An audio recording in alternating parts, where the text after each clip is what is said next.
So I thought I would sit down and talk about some goals that I have for the year 2022. I thought that this would be a little bit of a change of scenery instead of while I'm out for a walk or driving in my car.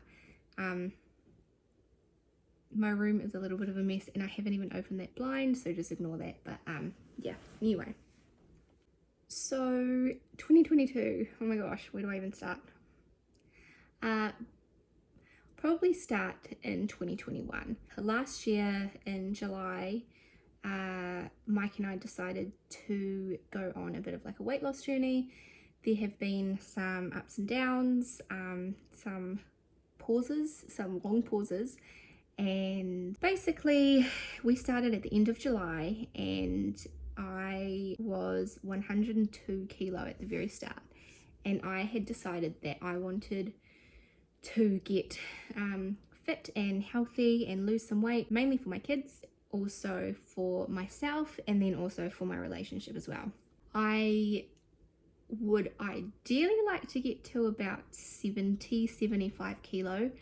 I haven't been down there for a while since after Ava. I was quite happy there.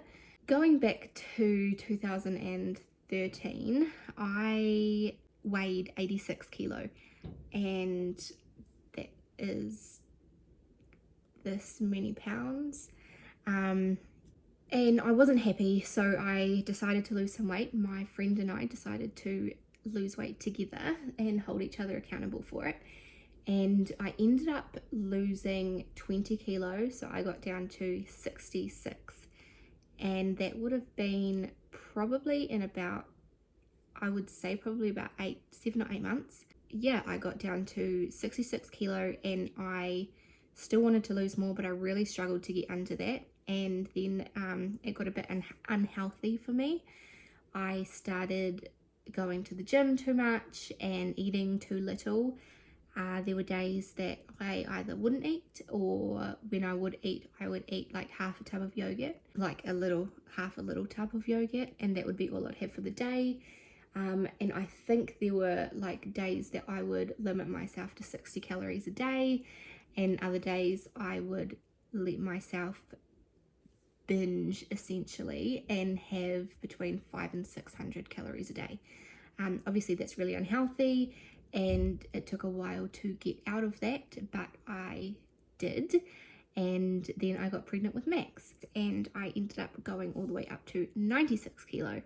So I put on 30 kilo with Max, and yeah, that was rough, especially coming off essentially an eating disorder into gaining that much weight being pregnant. I put on most of that weight in the last 8 weeks of my pregnancy. I did have a lot of fluid, and he was a very big baby. He was 10.5 pounds born. And yeah, so after I had Max, within the 4 months between having him and finding out I was pregnant with Ava, I got down to 82.9, and I wanted to lose more, but then I got pregnant with Ava, so I went from like 83 kilo to 102. Yeah, that's like 19 kilo, which is a lot for pregnancy, but it was nowhere near the 30 kilo that I'd put on with Max. Then after Ava was born, I got right back into weight loss, and I managed to get down to around 73 kilo, but I was sort of bouncing between 73 and 75, and I was quite happy. I was pretty happy with how I looked, and I was content with that weight, and I stayed at that weight for probably about a year. I think it took me just over a year to get there, and then I stayed there for about a year, and then not long after Ava turned 2, we started trying for Jacob. I got up to 98 kilo, and after I had Jacob, I started losing weight over that summer. I think I just got into the 80s again, so I would have been like 89, 88 maybe over that summer. But then we went into our first lockdown in 2020, and suddenly we had a lot more money, but all of us were at home, and we decided to spend pretty much all that money on food. So we had a lot of food, we had a lot of snacks, we had a lot of alcohol, and we were kind of just living our best lives, being in lockdown, making the most of having Mike home all the time and the 3 kids. Yeah, we really learned to like coexist with each other, being in each other's pockets for 6 weeks, and I gained a lot of weight in that 6 weeks. Not long after we got out of lockdown, we decided that we would have a 4th child, and very quickly I fell pregnant with Stone. I think at the beginning of my pregnancy with Stone, I was about 93 kilo, yeah, because I would have put on around, I don't know, maybe about 4 kilo during that lockdown. And yeah, then I got pregnant with Stone, and my heaviest weight with him when I was full-term pregnant with Stone was 108 kilo. Then I had him, and there was the whole stress of packing and moving here. We moved city, we uprooted our whole entire lives, and we moved here when he was 6 weeks old, and that was at the end of May. Then July was when we decided that we were going to really kickstart our health and fitness and weight loss goals. And yeah, so at the beginning of this journey I was 102, and now I am 90.6, so I'm very close to have lost 12 kilos so far, and I'm very proud of myself. Sometimes I feel like I should have lost more. I went on a bit of a hiatus, I guess, for a couple of months, and because we went back into lockdown, and I was really struggling with my mental health in that time. So I don't think I really filmed anything.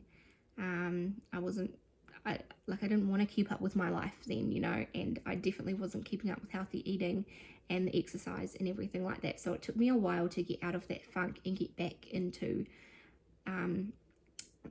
on the bandwagon, back into this journey. Yeah, so sometimes I feel like I could have lost a lot more weight, and yeah, I totally could have lost a lot more weight. There's been times that even when I am losing small amounts each week, I haven't made the best choices, especially the kind of week that I have my period. I get a lot of food cravings, and I try not to deny myself those cravings. I try and limit them, because I just know from previous times that I've tried to lose weight and I have denied myself any food cravings or anything like that, it just like builds up, and then I just binge, and I don't want to get to that point, so I haven't let myself. So I do allow myself to eat some not so healthy foods, especially in that time of the month. And it's been 6 months because it is now January, which basically means that I've lost just shy of 2 kilo a month. So I am proud of myself for getting that far. And my friend, we were Snapchatting earlier. I haven't seen her since I moved here, and she said that I have lost so much weight, and she asked how much weight I've lost and everything. She said that, like, especially in my face, it looks like I've lost weight. And so that's when I was like, oh, okay, since you last seen me, I have lost almost 12 kilo. So, I mean, I know that I'm doing something right, and I'm proud of myself, and I'm going to continue on this. But anyway, so my goals for 2022 is I would ideally like to lose just over 10 kilo by the time Stoney is 1.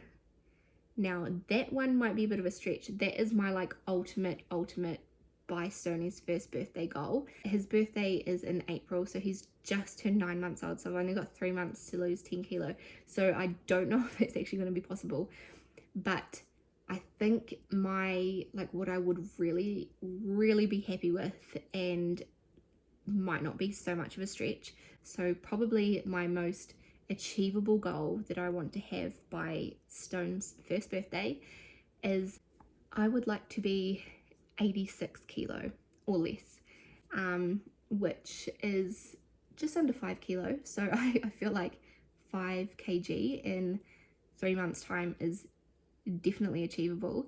And I think that the reason that it's 86, I'm one of those kind of sentimental people. Like, these numbers all mean something to me, and 86 kilo just, it means a lot to me because that was my starting weight at the very, very beginning before I had kids. But you know, on my first big weight loss journey that I went on, there's obviously, before that, there were times that I was like, I want to lose a couple of kilo, and I would, and then I'd put it on and I'd lose it again and stuff like that. But I was 86 kilo at the beginning of my weight loss journey. That wasn't just a small diet that I went on.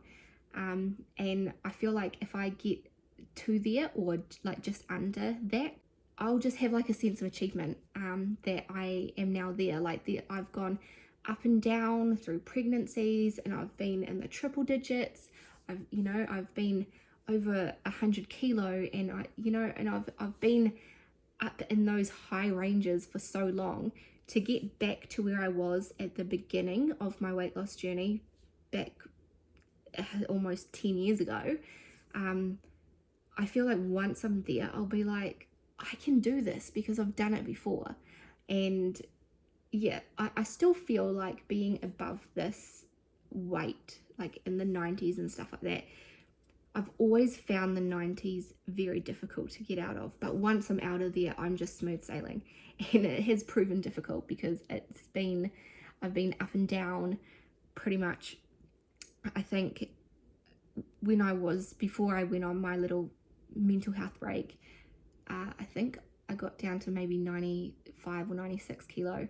And so it's been so hard just getting that last 5 kilo down, but I've got there, and I just wanted to lose that 5 kilo more before Stone's first birthday, and then I will feel so accomplished. I would love to be 80 kilo, but I don't want to put that pressure on myself. And if I get there, then obviously ultimate goal, I would feel so happy, and but I'm not putting that pressure on myself because I don't want to be disappointed, because the chances are I'm not going to be there, because I've only got 3 months to do this. And so far I've lost just under 2 kilo a month.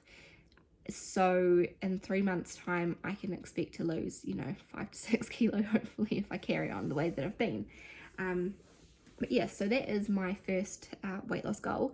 This year I want to get to my ultimate goal, and my ultimate goal is around that 75 kilo mark. And I would really like to be there by the time I start my studies in July. It's July the 25th, which is a little bit of a sentimental date because we started this weight loss journey on the 25th of July 2021, and it's exactly 1 year that I start my course from when we began this journey. And if I can get to my ultimate goal of like 75 kilo in that 1 year, I would, that I'm not even going to say how happy I'll be, because that's just my goal. I want to get there, and I will get there, and I have another 6 months to get there, and I know that I can do it. I know I can. I just need to put my head down and do it. Fitness wise, I want to start running. I used to love running, and I used to run a lot, especially at school. And then when I was 15, I was dumb and I jumped off a 2-story roof and I broke my foot in 3 places, and it has never healed right. One of my bones has healed like this instead of like this, and my foot is now riddled in arthritis. And yeah, basically I kind of haven't really been able to run since because my foot plays up. But I really want to run again. I want to get down to a weight where it's not so much of a strain on my foot to run, and I want to just get myself some really, really good running shoes, which I've actually bought myself just recently, so that I have the support that I'll need through my shoe, and I want to lose a bit more weight before I really do it, because I don't want to cause any injuries that are unnecessary at this point. And then I want to start running. I want to do the couch to 5K thing. And yeah, that's a fitness goal for me. I want to start running. So just to recap my goals of 2020. Oh my God, I mean my goals of 2022. How did I just lose 2 years? I want to do the couch to 5K. I'm pretty sure that's what it's called. The couch to 5K, I want to be able to run again. I also want to weigh 86 or less by the time Stoney turns 1, which is in 3 months' time. So it's on the 14th of April. And then by the 25th of July, I want to be at my goal weight of 75 kilo. I am putting it out to the universe that this is my plan and these are my goals, and I'm going to hold myself accountable, and I really, really, really, really hope that I can get there. No. I don't just really hope I can get there. I know that I will get there. I know I will do it, and I know that I will push myself to reach my goals, because that is what 2022 is all about, pushing yourself to be the better you.